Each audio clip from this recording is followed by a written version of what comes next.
Hello YouTube and welcome back to another Dare to Game video. Today we're playing Red Dead Online and we're doing another weapon video, and today it's going to be the top 5 best customization options for the Springfield Rifle. That's right, the trapdoor breech-loading single-shot rifle that so many people, and myself included, love so much in this game. So we're going to be showing you 5 custom designs that I think all look really cool. I got a little bit outside the box today and got squirrely with the designs, so they're going to be pretty fun. But before we get into those designs, let's just start off with a little bit of historical information about this weapon. The Springfield Rifle in Red Dead Online is based on the real-life Springfield Model 1888. The Springfield Model 1888 was one of several models of rifles produced by Springfield Armory for the United States military in the late 19th century. It was the final design in a long line of rifles which used the trapdoor breech-lock design, developed by Erskine's S. Allen in the 1860s, and the last single-shot rifle to see American military service. The trapdoor Springfields had originally been produced with reworked bayonets left over from the Civil War. When supplies of these bayonets ran low, Springfield Armory attempted to create a new design, as these bayonets were considered to be obsolete. For the Springfield Model 1880, Springfield Armory had attempted to combine the bayonet and cleaning rod into a single unit. This model had not been successful due to problems with the bayonet/cleaning rod retaining mechanism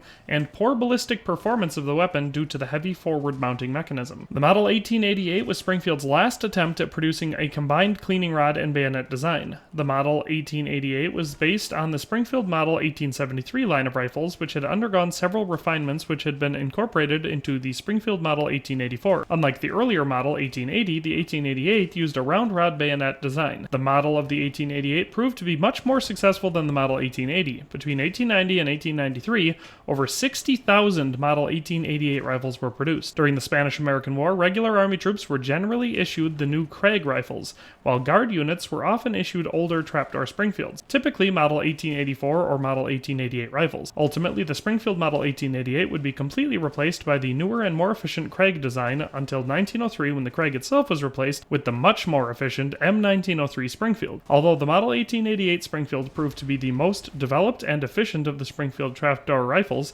it was simply no match for the advanced technology then available and in use around the world. The Springfield trapdoor rifle never saw military service again. It was designed in 1888 at Springfield Armory. It was produced from 1888 to 1892, and there were approximately 60,000 of these built, and it was chambered in the 4570-405 cartridge. So our first design is what I like to call the silver mark, and it's actually the one that I typically keep on my Springfield rifle. For the varnish, we want to have the black walnut varnish on it. We're going to be using the cartridge wrap, and we want to make that the chestnut color. For the engravings, we're going to want to use the ornamental engravings on the entire thing and do the silver metal inlay. And then for the metals, just solid nickel plating all the way around. So the barrel, the frame, the hammer, the sight, the trapdoor, and the trigger should all be nickel plating. And I think that it just looks really sharp. So you can see on this, obviously I'm using the medium scope, and I do that because even though I don't often use the scope on it, it's nice to have the scope on there, so that way if I do want to pop it on the scope, I can.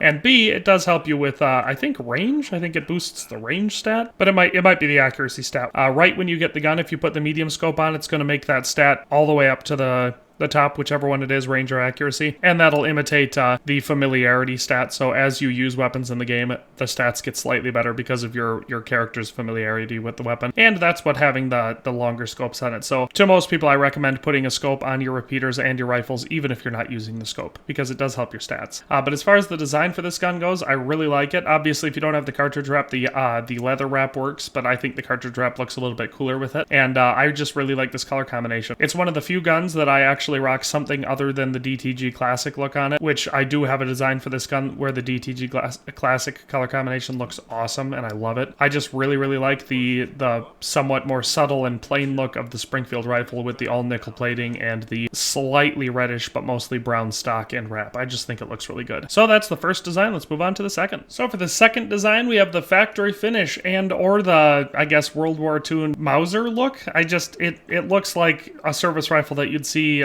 Germans using in World War II. So even though it's an American rifle from much longer before that, that's what it looks like to me, and I really love it. Actually, I take that back. More than that, it does look a little bit like an M1 Garand. Obviously, the action is different, but it probably does. It looks more like an M1 Garand than the Gewehr 98, which I believe is the rifle I was thinking of. So yeah, this is an excellent design for those people looking for A, the more historically accurate look, and B, just the way more subtle look. Plus, I just think it looks really good.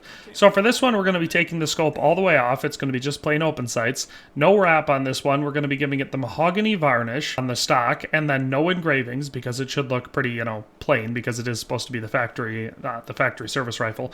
And then for the metals, we're going to do them just like this. So black and steel for the barrel, the frame, and the hammer, and then brown steel for the sight, the trapdoor, and the trigger. All of that costing 12 gold bars. But honestly, I think it looks really good. So if you're going for sort of a standardized look, maybe you're doing a military sort of outfit where you want to imitate that, because honestly, this rifle fits almost any period's military rifle. I could see this being your Civil War soldier's rifle. I could see this being someone fighting in the Spanish-American War, even though obviously the bolt-action rifle would be more accurate for that. And then, like I said, it looks a lot like the M1 Garand from World War II. So any type of military uniform you're doing, this rifle made up like this looks great with it. It just definitely fits the outfit. So that's the second design. Let's move on to the third. All right, and so for our third design, we have the Highlands Scout Sniper, and I just really like this one. So I was going for sort of a Scottish feel, I guess, which is where I come with the Highlands thing, but that's mostly just because of the plaid pattern on the wrap. So for this one, we're going to want to be doing the short scope on it and the tartan wrap, and then for the wrap, we're going to go with the green variant, obviously. For the varnish for the gun, we're going to be going with Bacote, which is my choice, but there's, I guess, lots of different ones. Basically, just something that's a little bit lighter with maybe even a slight yellowish tint to it, so it matches the wrap and then the colors we're going for. We're going to do full engravings. Which one? It doesn't really matter because they all kind of show about the same amount on this rifle. And but for the inlay, we're going to do the brass inlay. And then for the metals on this gun, we want to do brass for the barrel, the hammer, the sight, and the trigger, and then brown steel for the trapdoor and the frame. I think this one looks really, really good and very unique. Now, it's got the same color combination that I've gone with before with the brass and the brown steel, just because I think they contrast against each other pretty dang well while still looking subtle. But all of that in addition to the wrap, which on this gun, the cloth wrap actually gives you a decent amount of coverage. So you've got it on the stock, on the middle, and on the front, which is why it's easier to come up with good cloth wrap designs for the Springfield rifle. But yeah, I just really think it looks really nice. I think it's got a lot of green and yellow sort of theme going for it, and the brown steel and brass matches that really well. So yeah, that's the Highland Scout Sniper. Like I said, I really like this design. I think it's really outside the box. And obviously you could do this same sort of thing, but just choosing different color variations for the wrap and base the theme of the rifle off that. So I think there's a blue one. I think there's a red one. You could go multiple different directions with this same sort of theme and come up with some really cool gun designs. And for 12 gold bars for the brass and the brown steel, I think it's well worth it and it looks awesome. So that is the third design. All right, so here for our fourth design, we've got the Blood Sport, which, I mean, I think you can tell probably why I come up with that name. And this one, I think, again, looks really cool. And part of that's just because the Springfield rifle is actually one of the guns that looks pretty cool when you customize it. So for this one, we're going to be starting off with the medium scope, which is the longest scope option for it. And obviously that's because this one is designed as more of a sniper, so we want to give it that longer range. And then for the, we're going to do all the other improvements, improved rifling, improved sights, yada, yada, yada. But this time we're going to be using the leather wraps, so the old leather wraps, and we're going to be giving those the scarlet color. And then the stock should be the dark walnut stock, and then again, we're going to want full engravings, and it doesn't matter which design, but you do have to do the red enameled metal inlay. So that's the design of it out there. So then for the metals, we're going to do black and steel for the barrel, the frame, the sight, and the trapdoor, and then brown steel for the trigger and the hammer. And so again, this one will cost 12 gold bars to design it like this. This one looks really, really good. Of course, the black and red color combination is always a crowd pleaser, even on this gun where it's pretty subtle because there's not a ton of enameling. I think it still looks really good. Obviously, for the wrap, there is also cloth wrap options that you can do a red coloration on, which look pretty good. I just liked the look of the leather wrap a little bit better, which is why I went with that. So either way, the cloth wrap does help, and it adds just a little bit more red to it because you get the back, middle, and front instead of just the back and middle here, which is also the reason I chose the regular leather wrap over the cartridge wrap. But honestly, I think it balances out really, really well. This is clearly a very dark weapon, but the red accents give it that tiny little bit of edgelord, hopefully without going over the edge. So yeah, that is the fourth design. Like I said, I think it looks pretty dang cool, but yeah, I guess I'll leave that up to the viewers if you think it looks cool. But that's the fourth design. Let's move on to the fifth and final design. All right, and so for the fifth and final design, of course, we have the DTG Classic. And you can't make it through one of these videos without seeing a DTG Classic design because it just looks so good. It's such a good color combination. So for this one, we're going to be bopping it down to the short scope. Of course, you could keep the medium. I just think the balance looks a little bit better for this color design if you go with the short scope. Then we're going to be doing the cartridge wrap instead of the leather wrap. And for that wrap, we're going to make it the brick red. And then for the varnish, we're going to be doing mesquite mesquite varnish. Then again, full engravings, this time with the gold inlay. And then you want the metals to be designed just like this. You're going to want to use gold plating for the trigger, the sight, and the barrel, and blued steel for the frame, the hammer, and the trapdoor. That giving it an excellent, just really good alternating look. You've got a little bit of gold engraving on the barrel itself, which is golded, so that's more subtle, but then on the trapdoor and the frame, you can see quite a bit more standing out against the blue. We've got the bright gold sight, which gives it that nice gold accent up above, along with the barrel kind of leading into a continuity there that I really like, and that all contrasting really well against the cartridge wrap, which is the brick red, and the mesquite varnish, which just looks so good against that blue and gold. Like I always say, it's really hard to find a color combination that looks better than this one, and I went back and forth on just one thing. So look at it now, and then now look at it. So that's the only thing I went back and forth between,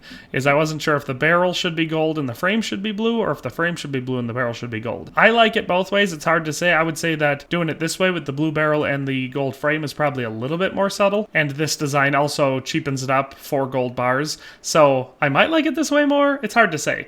On the bright side, if you do it this way, then the gold engraving sticks out better against both the barrel and the frame, and also you get the cool gold rings around the stock, which help contrast against the mesquite better. So I think I do like it better with the like it this way a little bit better. But you let me know what you think. Out of all these designs, which one was your favorite? And if your favorite was the DTG Classic, which is often the case for a lot of people, do you like it better with the gold barrel or the blued barrel? I think I like it better like this, with the blued barrel. So if I was gonna give you my recommendation, it would be blued steel for the barrel, the hammer, the trapdoor, and the trigger, and then gold for the frame and the sight. But yeah, like I said, that's where I'm going to leave it off. Thanks for watching another Dare to Game video. If you liked this video, please leave a like and a comment. If you haven't already, be sure to subscribe to the channel.